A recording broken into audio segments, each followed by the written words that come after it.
আজকের আবহাওয়ার পূর্বাভাস। আলিপুর আবহাওয়া দপ্তর সূত্রে খবর, আজ বৃষ্টির প্রবণতা একটু কমলেও কিন্তু আগামীকাল থেকে কলকাতা সহ দক্ষিণবঙ্গের সব জেলাতেই বজ্র বিদ্যুৎ সহ বৃষ্টির সতর্কতা।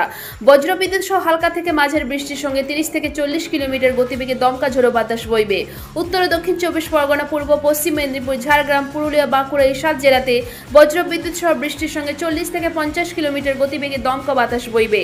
বুধবার থেকে ফের বৃষ্টি শুরু হবে। অন্যদিকে উত্তরবঙ্গে বিক্ষিপ্তভাবে বৃষ্টির উপরের দিকে পার্বত্য এলাকায় হতে পারে স্থানীয়ভাবে বজ্র বিদ্যুৎ সহ বৃষ্টির সম্ভাবনা। আগামীকাল ফের ঝড় বৃষ্টির সতর্কতা। বজ্র বিদ্যুৎ সহ হালকা মাঝারি বৃষ্টি ঝড়ের সম্ভাবনা বাড়বে উত্তরবঙ্গে প্রায় সব জেলাতেই।